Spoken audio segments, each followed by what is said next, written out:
السلام عليكم ورحمة الله وبركاته. الحمد لله رب العالمين والصلاة والسلام على سيد المرسلين نبينا محمد وعلى آله وصحبه أجمعين ما بعد. প্রিয় দর্শক ও শ্রোতা ভাই বোনেরা, আগেকার মতো আমরা আবারও আপনাদের সামনে উপস্থিত হয়েছি ফতোয়া আরকান ইসলাম আরেকটি পর্ব নিয়ে। এ পর্বে যা থাকছে সেটা হচ্ছে আল্লাহ জাল্লা শানু যে আরশের উপর মুস্তাওয়ী রয়েছেন, যেটা কোরআনের কয়েকটি আয়াত দ্বারা প্রমাণিত যে আর রহমান ও আলাল আরশ ইস্তাওয়া, যে দয়ালু আল্লাহ জাল্লা শানু আরশের উপর মুস্তাওয়ী বা সমুন্নত রয়েছেন। এটার সঠিক ব্যাখ্যা কি, তাফসীর কি, সেটা আমাদের জানা দরকার। এই ব্যাপারে শেখ মোহাম্মদ বিন সালেহ আল উথাইমিন রাহিমাহুল্লাহকে জিজ্ঞাসা করা হলো যে আল্লাহ যে আরশের উপর মুস্তাওয়ী, এটার মানে কি এমন যে আল্লাহর আরশের উপর সমুন্নত, আল্লাহ আরশের উপর রয়েছেন যেভাবে তার থাকা দরকার, এটার ব্যাখ্যা কি এটা? তিনি তাঁর কাছ থেকে জানতে চাওয়া হয়েছে, এবং এটা কি সত্যিকার অর্থে সালফে সালিহিনদের ব্যাখ্যা তার কাছে জানতে চাওয়া হয়েছে।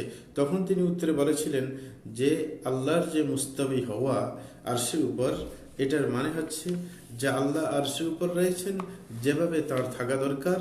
এটি হচ্ছে সালফে সালিহিনদের সঠিক ব্যাখ্যা, যে আল্লাহ আরশের উপর সমুন্নত যেভাবে তার থাকা দরকার। এই ব্যাখ্যাটা ইবনে জারীর রাহমাতুল্লাহ আলাইহি, যিনি মুফাসসিরিনদের ইমাম যাকে বলা হয়, তার তাফসীরের মধ্যে তিনি বলেছেন যে ইস্তিওয়ার যে অর্থ সেটা হচ্ছে যে আল্লাহ জাল্লা শানহু উপরে রয়েছেন, এটাই হচ্ছে আসল অর্থ, সেটাই তিনি বোঝাতে চেয়েছেন। এবং তাফসীরের মধ্যে তিনি বলেছেন যে কোরআনের যে আয়াত আর রহমান আলাল আরশ ইস্তাওয়া, এই যে সূরা তাহার যে 5 নম্বর আয়াত, যে এই আয়াতের ব্যাখ্যায় তিনি বলেছেন যে আর রহমান আলা আরশিহি ইরতাফা ওয়া আলা, যে আল্লাহ জাল্লা শানহু তিনি তার আরশের উপর রয়েছেন এবং উপরে সমুন্নত রয়েছেন, এটাই তিনি বলেছেন। এবং তিনি বলেছেন শেখ মোহাম্মদ বিন সালেহ আল উথাইমিন রাহিমাহুল্লাহ এই কথাই বুঝাতে চেয়েছেন যে তিনি যে উপরে রয়েছেন, এই কথার বিপরীতে সালফে সালেহিনদের মধ্য থেকে কারোর কথা বর্ণিত নেই যে কেউ এটার বিপরীত অর্থ পোষণ করেছেন। এখন তিনি শেখ মোহাম্মদ বিন সালেহ আল উথাইমিন রাহিমাহুল্লাহ আরেকটি চমৎকার কথা বলেছেন যে তিনি ইস্তিওয়ার কয়টা অর্থ হতে পারে, তিনি এগুলো বর্ণনা করেছেন। তিনি ইস্তিওয়ার 4টি অর্থ বলেছেন, যে 4টি অর্থের মধ্যে যেটা এখানে আপনার মানানসই সেটাই তিনি সাব্যস্ত করবেন। তিনি বলেছেন যে ইস্তিওয়ার আরবি ভাষার মধ্যে 4টি অর্থ রাখে। 1 নম্বর হচ্ছে যে ইস্তিওয়া একেবারেই আপনি তার মানে পরিপূর্ণতা লাভ করা, এটা ব্যাপক অর্থ, যে সার্বিকভাবে পরিপূর্ণতা লাভ করাকে ইস্তিওয়া বলা হয়। যেমন আল্লাহ জাল্লা শানহু সূরা কাসাসের 14 নম্বর আয়াতের মধ্যে বলেন ওয়ালাম্মা বালাগা আশুদ্দাহু ওয়াস্তাওয়া, যে যখন মুসা আলাইহিস সালাম শক্ত হয়ে উঠেছেন এবং ওয়াস্তাওয়া মানে পরিপূর্ণতা লাভ করেছেন, তাহলে এখানে পরিপূর্ণতার অর্থ দেওয়া হয়েছে যে তখন তার এই অবস্থার বর্ণনা দিয়েছেন। এবং দ্বিতীয় অর্থ সেটা হচ্ছে ওয়ার সাথে যদি আপনার মানে সাথে লেগে থাকে তখন কি অর্থ, তখন ওয়ার সাথে যদি লেগে থাকে তখন সমানের অর্থ। যেমন বলা হয় ইস্তাওয়াল মাউ ওয়াল আতাবা, যে পানি এবং চৌকাঠ সমান্তরাল হয়ে গেছে, মানে পানি বেশি যখন হয়ে গেছে যে চৌকাঠ বরাবর হয়েছে, তাইলে ওয়া যদি ইস্তাওয়ার শব্দের সাথে ওয়া মিলে তাইলে সমান্তরালের অর্থ, এটা আরেকটা অর্থ। তৃতীয় নম্বর অর্থ হচ্ছে যদি ইলার সাথে ইস্তাওয়া শব্দ লেগে যায়, মানে এটাকে আরবিতে আসলে সিলা বলা হয়, যে ইস্তাওয়া যে ফেল এটার সাথে যদি ওয়া হয় তাইলে সমান্তরালের অর্থ, ইস্তেওয়ার পরে যদি ইলা আসে তাইলে অর্থ কি দাঁড়ায়, মানে সেদিকে ভ্রুক্ষেপ করা বা দৃষ্টি দেওয়া, মনোযোগ দেওয়া, সেটার অর্থে। যেমন সূরা বাকারার 29 নম্বর আয়াতের মধ্যে আল্লাহ বলেন কি সুম্মা ইস্তাওয়া ইলাস সামা, অথবা আল্লাহ জাল্লা শানহু আকাশের দিকে মনোযোগ দিলেন, মনোনিবেশ করলেন, সেটা হচ্ছে ইলা যদি ইস্তাওয়ার পরে আসে তাইলে এই অর্থ দাঁড়ায়। আরেকটি অর্থ 4 নম্বর, যদি ইস্তাওয়া শব্দের পরে যদি আলা আসে তাহলে তার অর্থ দাঁড়ায় উপরে অবস্থান করা, সমুন্নত হওয়া, সেটাই অর্থ দাঁড়ায়, যেটা আর রহমান আল্লাহ ইস্তাওয়ার মধ্যে আমরা দেখতে পাই, যেটার মানে উপরে থাকা, উপরে অবস্থান করা। এবং সালফে সালিহদের মধ্যে কেউ কেউ আপনার বলেছেন ইস্তেওয়া শব্দের পরে যদি ইলা আসে এটার অর্থও কিন্তু উপরে থাকা, উপরে অবস্থান করা, একই অর্থ। কিছু কিছু সালফে সালিহীন বুঝাতে চেয়েছেন, হতে পারে, কোনো অসুবিধা নেই। কিন্তু বেশি প্রসিদ্ধ হচ্ছে যে যদি ইস্তেওয়ার পরে আলা আসে তখন এটার অর্থ হচ্ছে উপরে অবস্থান করা। কেউ কেউ আবার সালফে সালিহদের মধ্য থেকে কেউ ইস্তেওয়ার অর্থ জুলুস বলে দাবি করেছেন, যে বসা। যেমন ইবনুল কাইয়িম রাহমাতুল্লাহ আলাইহি তার সওয়াইকুল মুরসালার মধ্যে 4 নম্বর খণ্ড 1303 নম্বর পৃষ্ঠার মধ্যে তিনি খারজা ইবনে মুসআব থেকে বর্ণনা করেন যে আর রহমানু আলাল আরশি ইস্তাওয়া, এটার মানে তিনি বলেছেন ওয়াহাল ইয়াকুনুল ইস্তিওয়া ইলাল জুলুস, তিনি বলছেন ইস্তিওয়ার মানে হচ্ছে জুলুস, বসা। এটাও কেউ কেউ বলেছেন, যদিও এটা প্রসিদ্ধ নয়, তারপরেও এটাও কারো কারোর ব্যাখ্যা। তাইলে আমরা যেটা বোঝাতে চাইছি, শেখ মোহাম্মদ বিন সালেহ আল উসাইমিনের কথা উল্লেখ করে যে ইস্তেওয়া আলাল আরশের মানে হচ্ছে যে আপনার আল্লাহর আরশের উপর অবস্থান করা যেভাবে তার সাথে মানায়, তাই উপরে অবস্থান করা, সেটাই বোঝায়। এখন আরেকটি প্রশ্ন শেখ মোহাম্মদ বিন সালেহ আল উসাইমিন রাহমাতুল্লাহ আলাইহিকে জিজ্ঞাসা করা হয়েছে। তাকে জিজ্ঞাসা করা হলো যে আপনি বলেছিলেন যে ইস্তেওয়ার ক্ষেত্রে যে ইস্তেওয়া হচ্ছে আরশের উপর আল্লাহর বিশেষ অবস্থান। তিনি বলেছেন আল্লাহর বিশেষ অবস্থান যেভাবে আল্লাহর সাথে মানায়, এই কথার ব্যাখ্যা আপনি বুঝিয়ে দিন। তখন তিনি বুঝাতে চাচ্ছেন, তিনি কি বলছেন, ইস্তেওয়া আরশের উপর মুস্তাওয়ী হওয়া আর উপরে অবস্থান নেওয়া, দুটোটার মধ্যে তিনি বলছেন ইস্তেওয়ার মানে হচ্ছে বিশেষ অবস্থান, উপরের এমনি উপরে উঠা, আর একটা হচ্ছে বিশেষভাবে উপরে অবস্থান করা, দুটা কিন্তু ভিন্ন। তো তিনি বুঝাতে গিয়ে বলছেন যে আল্লাহ যে আরশের উপর মুস্তাওয়ী, এটা হচ্ছে আরশের উপর আল্লাহর উপরে থাকার বিশেষ একটা অবস্থান, যেভাবে আল্লাহর সাথে মানায়। বলে যে এটার মানে হচ্ছে যে আরশের সাথে আরশের উপর বিশেষভাবে অবস্থান করা, এটা কোনো সাধারণ উপরে ওঠা না। যেমন সাধারণ উপরে উঠা করলে আল্লাহ তো সমস্ত সৃষ্টির উপরে, এরকম আল্লাহ আকাশের উপরে, আল্লাহ জমিনের উপরে, সবকিছুর উপরে।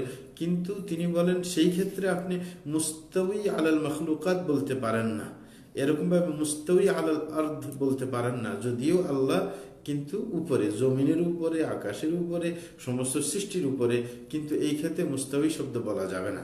এই কারণে তিনি বলছেন মুস্তাওয়ী মানে বিশেষ উপরে অবস্থান, এটাকে আপনার ইস্তেওয়া বলা হয়।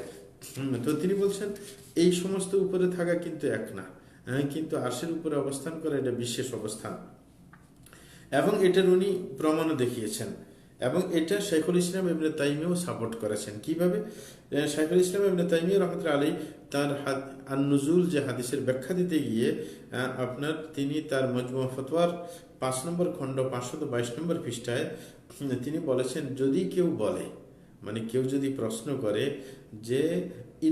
যে ফাইদা কানা ইন্নামা ইস্তাওয়া আলাল আরশি বাদা আন খালাকাস সামাওয়াতি ওয়াল আরদি ফি সিত্তাতি আইয়াম ফাকাবলা যালিকা লাম ইয়াকুন আলাল আরশ, যে আল্লাহ জাল্লাহু যখন দুনিয়া এবং আকাশ এবং জমিনকে 6 দিনে সৃষ্টি করেছেন, তারপরে তিনি আরশের উপর সমাসীন হয়েছেন বা সমুন্নত হয়েছেন।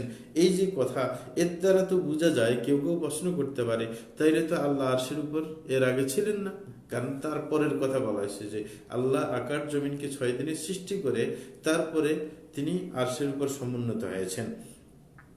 তাইলে এটার উত্তরে তিনি বলছেন যে ইস্তেওয়া এখানের মানে হচ্ছে কি, তারপরে আরশের উপর মুস্তাওয়ী হওয়া।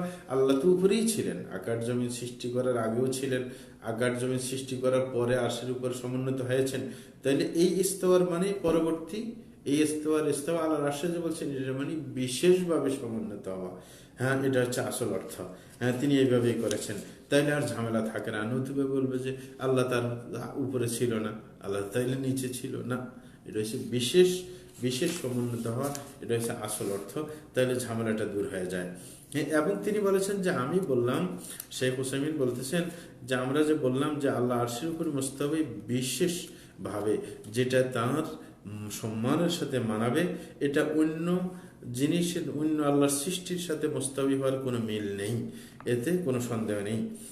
কারণ তিনি বলেছেন এটার মানে কি, যেরকম আল্লাহ শানুর সত্তা, সেটা কোনো সত্তার সাথে মিল নেই, এরকম ভাবে আল্লাহর যে গুণ বৈশিষ্ট্য রয়েছে সেটার সাথেও অন্য বৈশিষ্ট্যের কোনো মিল নেই, এতে কোনো সন্দেহ নেই। তো কোনোটার মিল হবে না। যেরকম সত্তার সাথে মিল নেই, এরকম বৈশিষ্ট্যের সাথে মিল হবে না। কারণ আল্লাহ নিজেই বলেছেন লাইসা কামিথলিহি শাই ওয়া হুয়াস সামিউল বাসীর, যে তার মতো কোনো কিছু হতে পারে না, তিনি হচ্ছেন সর্বশ্রোতা সর্বদ্রষ্টা।